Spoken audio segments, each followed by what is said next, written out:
naman po tayo dito, sama na po natin ito. Nagpa-preskon po, nagpa-preskon po ang 18 Marites.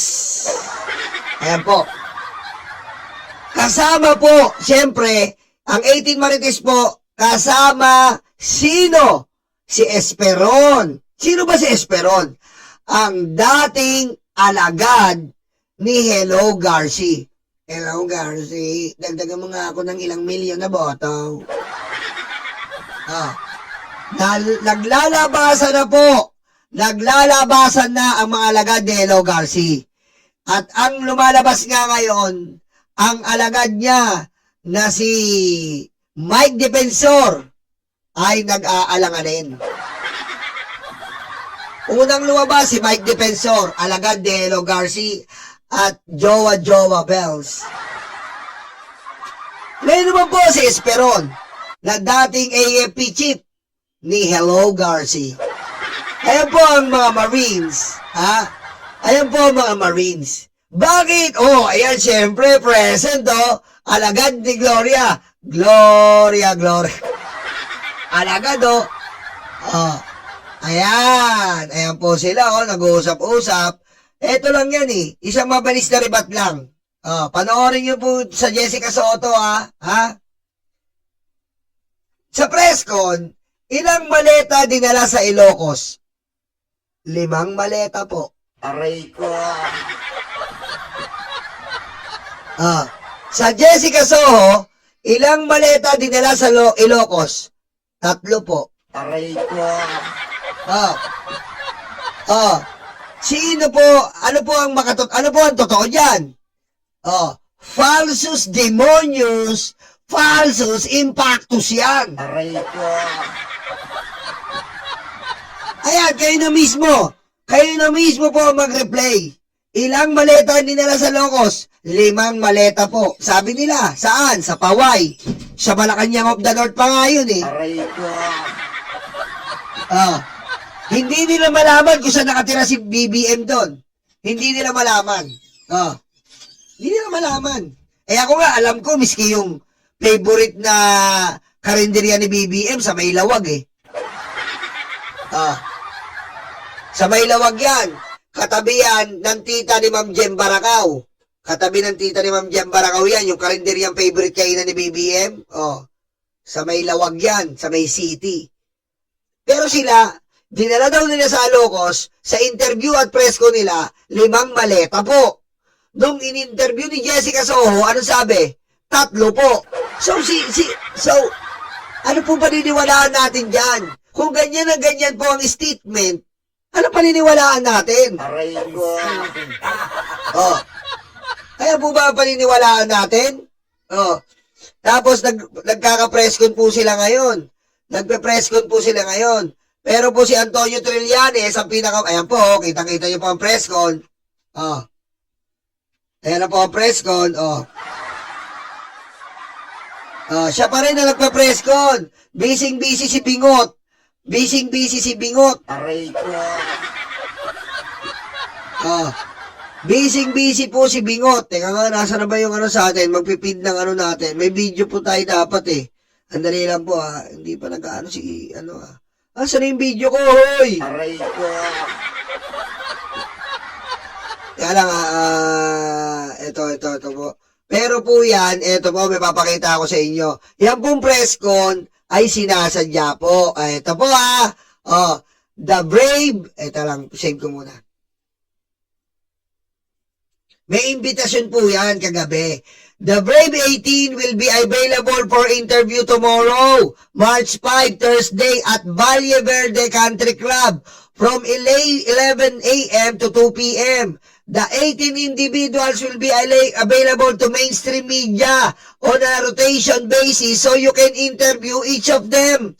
For your prepared schedule, please call undersigned. Meron po silang contact, planado po. Aray ko.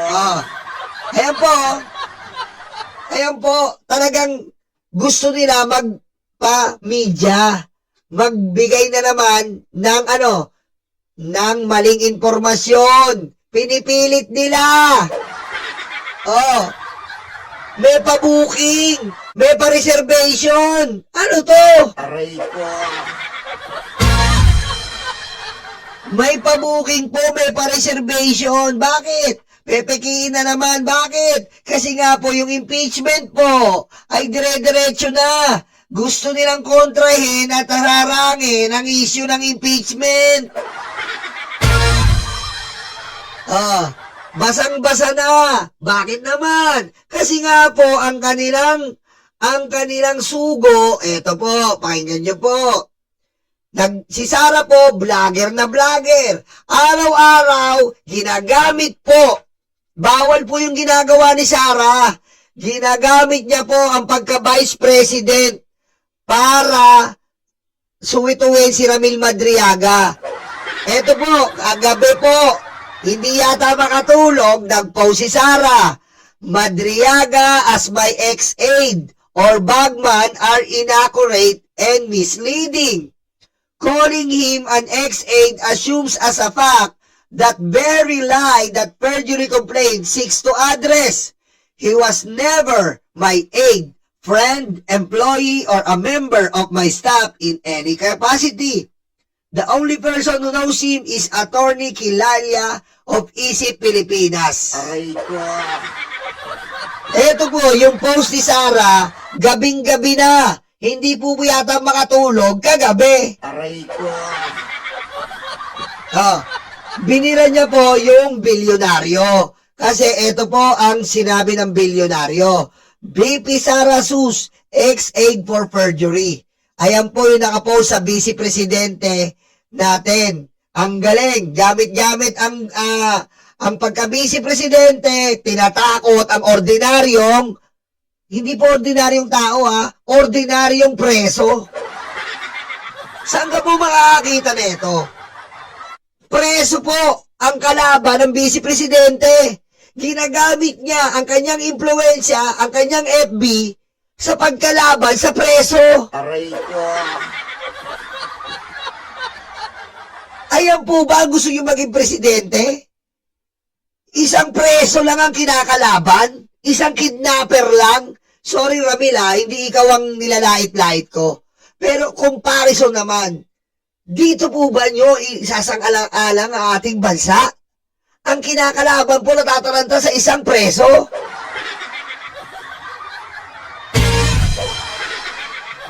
May bisita tayo, sabi ni Roque Arsenio. Sino gusto mo? Di si Rasta.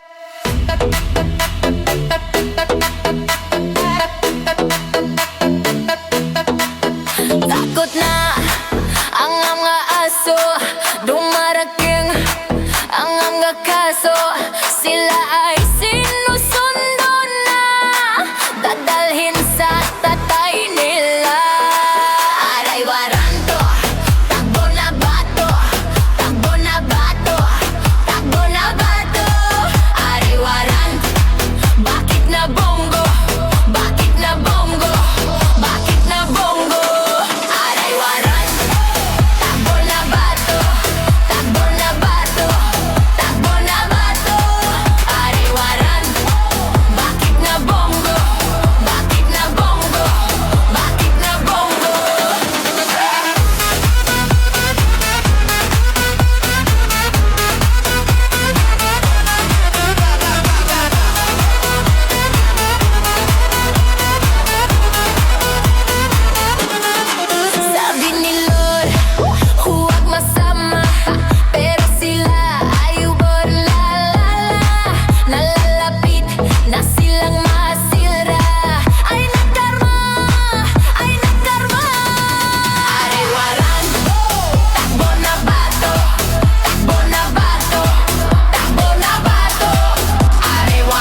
utak luga, de, stanga tanga, de, utak luga, de, stanga tanga, de, utak luga, de, stanga tanga, de, utak luga, de, stanga tanga. De, stanga tanga.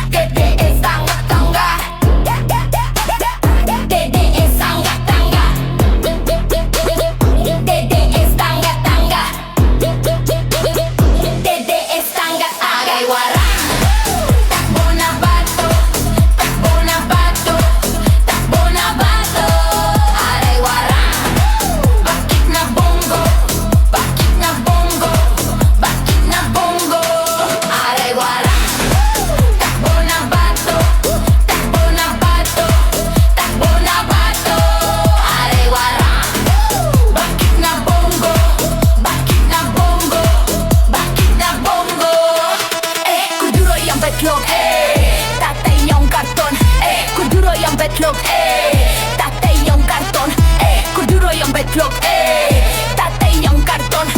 Kuduro yung betlog, tatay yung karton.